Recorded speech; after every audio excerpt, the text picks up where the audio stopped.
Olá, feliz 2020 para você. Como é que você está? Tudo bem? Eu vou muito bem. Aproveitando aí para você que abriu o vídeo preocupado com o questionamento que nós fizemos no título do vídeo, o BTC não está no fim.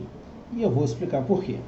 Ainda não sabe o que é BTC? Ainda não sabe por que ele não vai acabar tão cedo assim? Então vem comigo.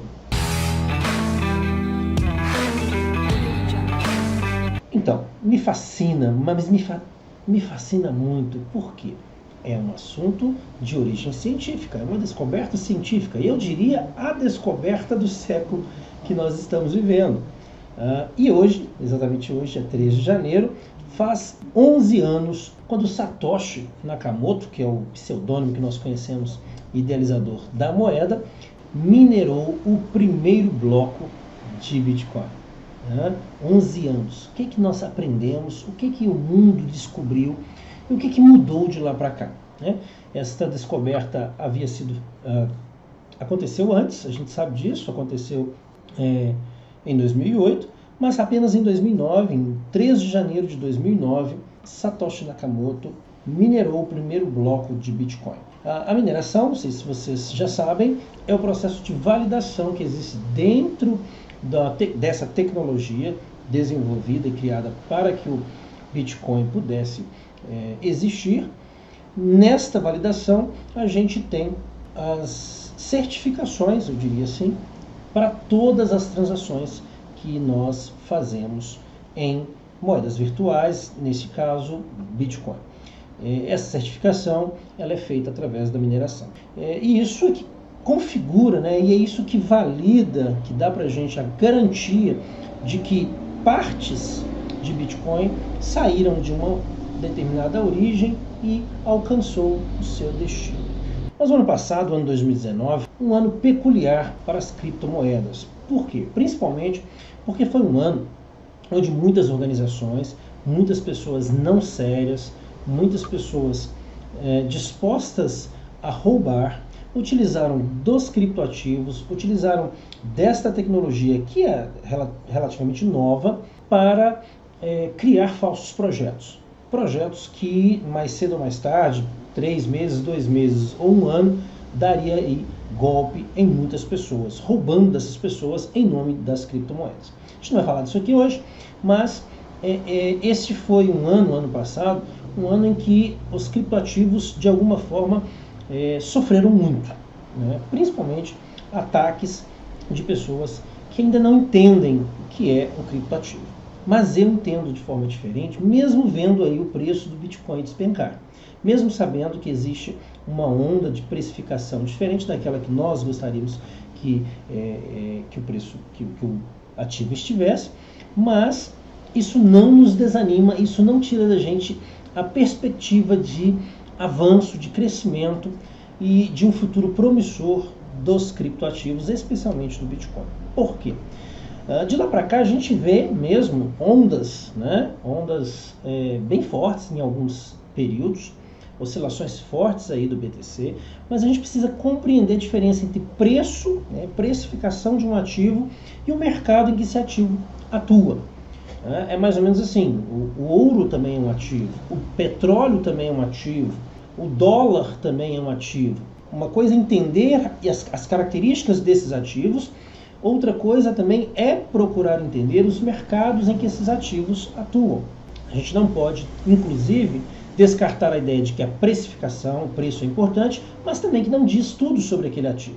Então, o preço, no caso dos bitcoins, o preço dos criptoativos, de uma maneira geral, é algo que oscila muito e tem oscilado, até por uma questão de estruturação, de adaptação, de encontro do seu espaço natural.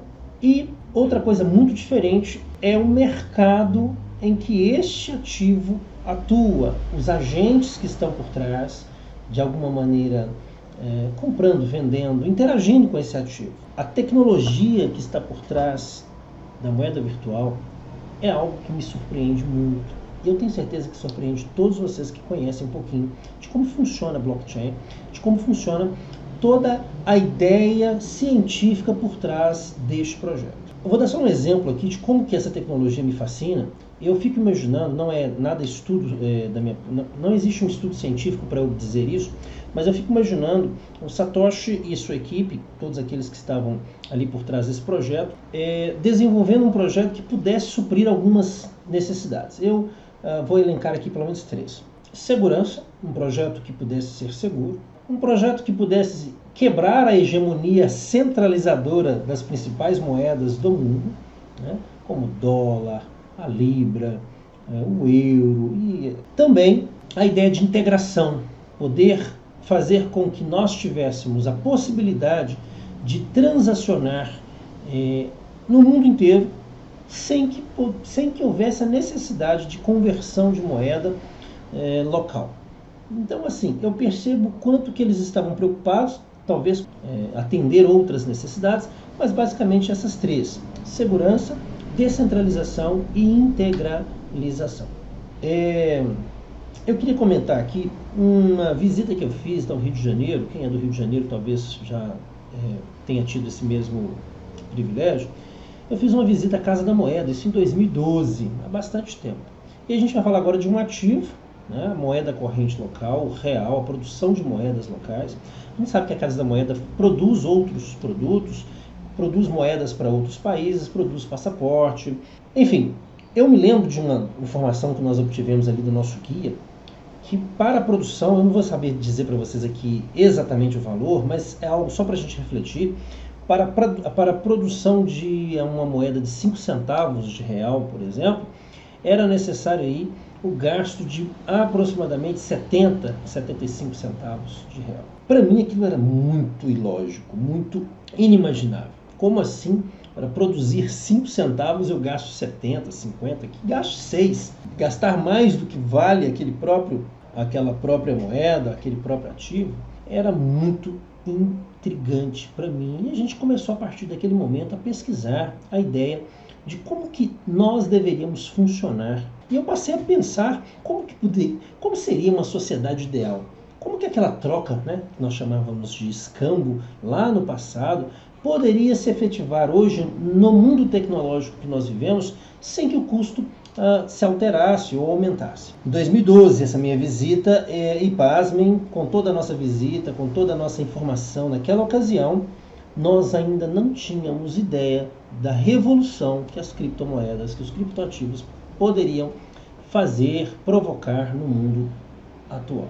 Quer dizer, já se foram aí mais de 6 anos essa nossa visita, com mais de 7 anos essa nossa visita. O Bitcoin em 2012 já estava ativo, já estava em andamento, já estava em pleno vapor, atuando em pleno vapor, e nós não tínhamos ideia de como o nosso próprio governo estava dando tiro no pé. Ao invés de se aprofundar em modelos tecnológicos como esse, estava cada vez mais investindo numa tecnologia retrógrada, numa forma de transacionar moedas ou ativos, imprimindo papel. Eu fico me perguntando, ainda há aqueles que jogam contra, aqueles que pregam contra, aqueles que torcem contra. Será mesmo que o Bitcoin vai cair? Tivemos aí uma queda muito expressiva, talvez até alguma coisa, talvez tenhamos uma queda ainda maior esse ano, mas muitos especialistas para abril, por exemplo, já preveem uma certa alta. A gente sabe que de tempo em tempo nós temos uma redução no custo de mineração já prevista lá na idealização desse projeto, e este custo, ou essa redução do custo de mineração, faz com que o ativo tenha um valor inclusive maior, possibilita a sua maior democratização, sua maior disseminação, e é muito possível que o seu valor aí aumente. É muito possível que o criptoativo tenha um aumento na sua valorização no mês de abril. Enfim, tivemos uma oscilação muito forte ao longo do tempo, já falamos disso aqui. 2017, por exemplo, uma bolha, a gente sabe que ali foi uma bolha muito mais voltada à especulação do que necessariamente às ideias evolucionistas desse projeto. Em 2018 também, 2019, um Bitcoin passou a valer quase 54 mil reais, ou algo parecido, próximo disso. Então, assim, todos esses movimentos dizem algo a respeito do projeto, dizem algo a respeito desse ativo, mas não dizem tudo. todas essas características não dizem tudo. A gente precisa entender o projeto, entender o BTC como algo diferente, como algo especial e que promete, sim, de toda a complexidade que o projeto apresenta. Eu percebo a possibilidade da gente viver uma revolução, não só governamental, institucional, mas também social. Pessoas que passarão a ter muito mais acesso à comunicação, a recursos, a transações que antes eram impossíveis ou muito caras. Através do BTC, você vai ver isso com muito mais democratização, com muito mais integralização. Eu acredito nisso. Então, voltando à pergunta inicial, repito mais uma vez, não acredito no fim do BTC. Acredito em oscilações, acredito em sofrer determinadas pressões, isso já acontece inclusive em alguns países.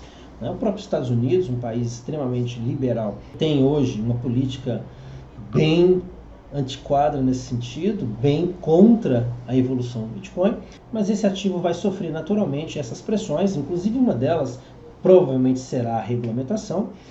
Muitos países já estão com dificuldades para sobreviver com essa moeda paralela, recursos que saem do país de maneira ilegal, recursos internos que não são taxados, que não se tem origem, e isso vai dificultando ainda mais, o controle estatal dos seus próprios recursos, dos recursos naturais, da máquina pública. Acredito muito na evolução do ativo e do seu mercado, o mercado em que esse ativo é comercializado, é gerido, é trabalhado, e essa evolução ela sofre determinadas pancadas, determinadas pressões para que as arestas sejam aparadas. Claro que isso tem que ter legalidade, isso tem que ter alguma forma de operacionalizar isso, sem que a legislação local seja violada.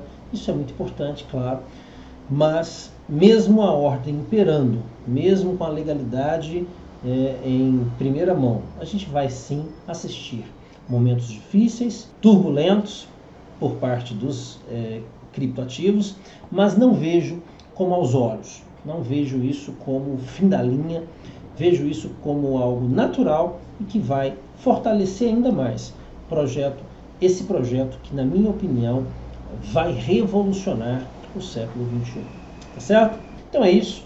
Espero que você também entenda que esse projeto não é um projeto construído no fundo de quintal, um projeto muito bem elaborado, muito bem estruturado, de pessoas fantásticas, de pessoas que pensaram num futuro diferente para as transações comerciais, para os meios de pagamento, para as formas de transacionar produtos, serviços e outros ativos, tá bom? Se você gostou do vídeo, deixa seu like. Se você já é inscrito, parabéns, aproveite para comentar. Se você não é inscrito, se inscreva, compartilhe com todas as suas redes para que nós possamos trazer cada vez mais conteúdos de qualidade para você, tá bom?